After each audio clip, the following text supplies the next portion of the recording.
Hello citizens and welcome back. This is our match reaction to Liverpool 1, Man City 1 in the Premier League, so make sure to hit the like button, hit subscribe as well. Let's jump into it.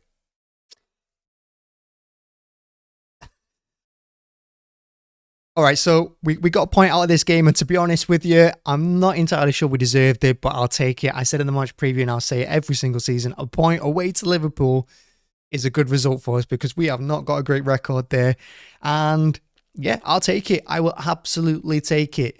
And I've titled the video Miracle at Anfield, and I'm going to tell you why. In the first half, look, first off, let's begin with the team lineup. That team lineup from Pep was interesting. Diaz came out.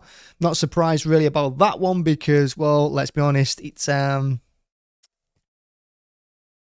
he's not been playing well, and defensively, I think I can outmuscle him at the moment, and I can't. I shouldn't be able to do that. But Diaz has been terrible all season, so putting Akanji and Stones in the middle, I really like that. And Walker on the right, Ake on the left made sense. You know, probably our most consistent forward at the moment. Rodri ahead of them with De Bruyne, and you know, for the life of me, I can't tell if it's Bernardo or Alvarez because I know Alvarez was on the left-hand side, and I've said so many times, why not try him on the left? Put Foden in the middle and put Bernardo on the right. But then Pep goes and messes it all up, you know, and Bernardo and Alvarez seem to switch around a lot, particularly in the first half. And then you had Haaland up front, of course, and like I said, Foden on the right-hand side. But look, we started off well. The first 10 minutes, we got off to a good start, and we didn't take any of the half chances that we got, but we did start well. We started positive, and I liked it because, you know, we kind of ignored that fake Anfield noise that comes out for the first 10 minutes. We rolled that out, and you're thinking you're going to build into the game, but then the next 10 minutes were absolutely appalling. We couldn't get hold of the ball, we couldn't do anything, and we just didn't look like we looked nervous. We just weren't calm at all. All our passes were going wayward, and there's a couple of players that I'm going to talk about a little bit later on that I think went into hiding a little bit in this game, but it was a bit of appalling 10 minutes after that. And then we get the goal, which I don't think we thoroughly deserved. It came against a run and play. But that being said, it was a good corner, good routine. Ake using his strength really well for once. You know, takes McCarthy out of the game. Stones in their post. Shocking defending from Liverpool. Absolutely appalling from them. Easy goal, 1-0 up. And again, you're hoping we build onto it. We get a bit of momentum, but we just didn't. We just couldn't get a hold of the game at all. And obviously Liverpool grow into it a little bit. And we ride out the first half really, really well. Just about ride it out. Núñez was offside a few times, but we ride it out. Despite, like I said, a few passes going wayward, and I don't think we were strong defensively. And we were lucky not to get Rodri booked in that first half. We were lucky Walker wasn't booked in the first half. And we go into halftime, and again, you have to ride out the first 10 minutes at Anfield because, again, they have that fake noise going on, that fake crowd. We have to ride out that first 10 minutes, and we didn't. We absolutely blew it. A shocking mistake by Ake.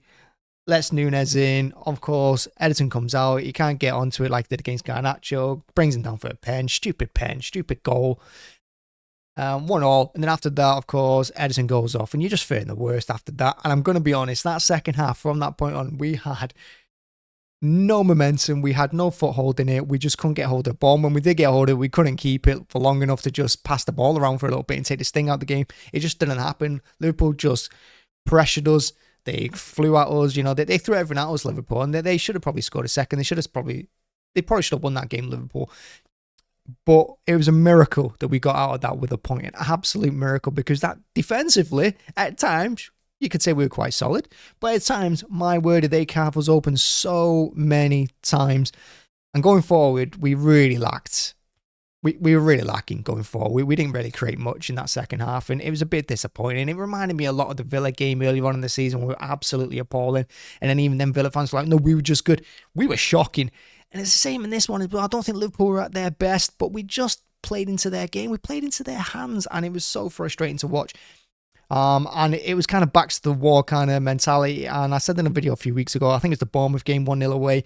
The defensive, when you come out of that, when they were on top of us for so much in that second half, they're the kind of games that win your leagues. And this is the kind of game that will win your titles in other seasons. But I don't know if it's going to be enough this season, because that is a tight top 3. But we held on to it. We got the point, and it is what it is. Now, a couple of things. Was it a penalty? Yeah, it was a penalty. I mean, Ederson brought him down. Was it a penalty at the end from Doku? I think Doku is massively, massively lucky. I really do. I think he got away with one there. But I think Liverpool got away with one because I think Doku should have scored when he hit the post. But I still think they should have had a penalty in the 98th minute. But hey, take it, leave with it. Another couple of players. Look, I've said time and time again this season about Alvarez playing in the middle. That it doesn't work. That you need to play him on the wing, to let Bernardo or Foden play in the middle.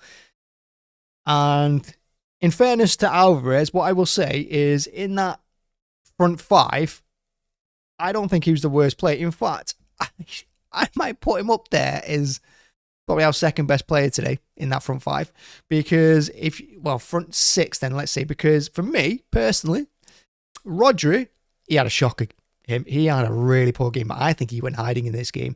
I don't think he turned up at all. I don't think he wanted it. I thought he looked slow. I thought he looked weak on the ball. I thought he looked intimidated. I thought his passing was poor. Didn't see anything from him today. I'm going to be honest. I thought they just played round him. They kind of ignored him. It's like he wasn't there for me. And this is kind of why we need a plan B, because when Rodri doesn't have a good game, it affects the rest of the pitch. And that's how you know he had a bad game, because our front five did nothing pretty much for the whole second half. So Rodri, for me, was an issue in that second half, and Pep didn't address it. And he could have addressed it. And for me, bringing Kovacic on made sense. But what he needed to do was drop Kovacic alongside Rodri, play two CDMs, and just give us a chance just to hold on to the ball a little bit and to have an extra player in that area, so the front four could then maybe get more time on the ball or collect more space because it would have adjusted Liverpool instead of them just having to, tap around Rodri. So for me, Rodri was ineffective in this game, and I don't think he wanted it. To me, he looked disinterested, which is disappointing. Another one, Bernardo. Bernardo for me was disappointing in this game as well. Again, I think he looked petulant, particularly when he got booked. I mean, what's he doing? I mean, just for that, he should have got booked as well, because he took out McAllister because he thought he was fouled. I mean, Bernardo in this game as well, and I don't think Bernardo's had the best of seasons, and I know Pep likes to move him around a little bit, and I know his job at times is to turn up on the left back position, right back position, centre half, wherever he's needed. And this wasn't a game for him to be doing that. This is why in a game like this, you should have played him on the right and put Foden in the middle, because Foden was having a good game. And I think Foden in the middle would have been more effective, because I think Foden would have got on the ball. He would have been more dangerous. And I think that would have scared Liverpool more than have Bernardo in there, who they know isn't going to get as forward as much when he's playing in that position, that role. So when you got Rodri and you got Bernardo having that kind of game, what's everyone else supposed to do ahead of them? And De Bruyne was dragged off for Kovacic. But the thing about De Bruyne is he wasn't having the best of game, because he wasn't really getting on the ball either.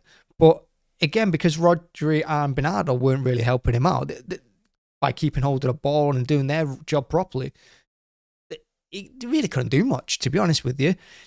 So I think Alvarez, for me, I think he worked really hard. He went back and forward to help Ake so much in this game.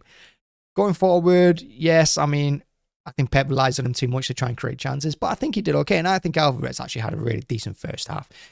And I think he was unlucky to come off in the second for Doku, because I think it should have probably have been... Well, I probably would have left him on, brought Kovacic on still, but I would have brought him on for Bernardo and dropped him alongside Rodri, because we needed a plan B in this game. This is the kind of game you need plan B. On the right-hand side, Foden, like I said, he had a decent game. And in the first half in particular, he looked dangerous. He was looking out to score in the second when Kelleher played it against his face, but I think he would have probably been disallowed and exit hit his hand. But look, that second half was an absolute mess, and it was, like I said, it was back to the wall, and defensively, it was a real struggle from the boys. And I think they'll come out of that game, and I think Pep will come out of that game was a good point. Even though at halftime we were in front, it's a good point. Take it. Honestly, I think this is, I mean, it's not the best scenario, it's second best, but I think the way the game went, I think this is probably the best we could have hoped for at the end, unless we absolutely stole it. And I saw a lot of things online about Haaland not being in the game, because he only had 4 touches or whatever in the second half. But honestly, like I said, there was a couple of players behind him who went missing as well. And you can play with Haaland going like just having 4 or 5 touches in a game because everyone else is doing so well and everyone else is having all that possession and, taking the sting out of the game and keeping the ball away from the opposition. So Haaland can kind of, do what he wants against the 2 centre-halves.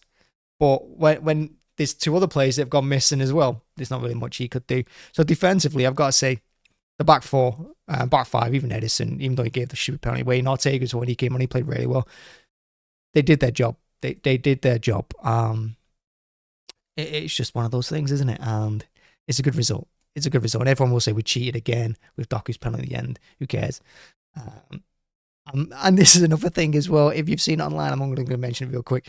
I've seen all the Man United fan channels and all the Man United fans online going on about all praying that Liverpool won this game and all wishing Liverpool had won and hoping City lose. That's appalling. The United fans want Liverpool to win. That is absolutely shocking. It's actually disgusting. And it shows how much we've affected them over the last 10 years. And they think they're a big club. Oh, I don't think so. Not anymore. So, yeah. Good result. 1-1. Take it. Move on. Look, the season's not over. We've got 10 games left. This month is really, really rough. We've still got Arsenal to come to the Etihad. That's massive now.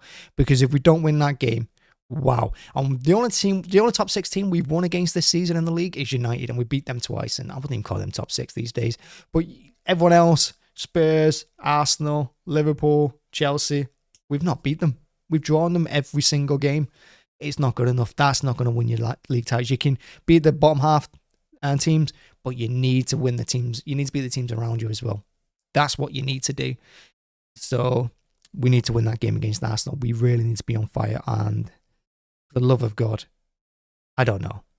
Just everyone needs to be firing. We can't have players go missing. So it's a huge month coming up. I think it's Newcastle next in the FA Cup quarter final. That's at the Etihad. Got to win that. Then it's the international break, and then I think it's Arsenal. So look, huge month ahead, and hopefully everyone's up for it. The good news is players like Stones, he's having an absolute storming time at the moment. He's come back. He's been brilliant. He's brilliant in this game as well. Yeah, probably man of the match, not even just for the goal, but he was phenomenal today. I tell you what, again, another reason to have a plan B is that you could drop him in Rodri's role. Take Rodri off in this game, put Kovacic on, and see how that works out, and put Stones in that Rodri role, because he can do it. He can do the CDM role easy. He can do that. So, look, Stones for me, man of the match, absolutely brilliant. And, yeah, we've just upset the Scousers for another season, so that's fantastic. And, yeah. Thank you very much for watching. Make sure to hit the like button, hit subscribe as well. Keep an eye out for the player ratings that will be coming up very soon as well. Thank you very much. Bye-bye.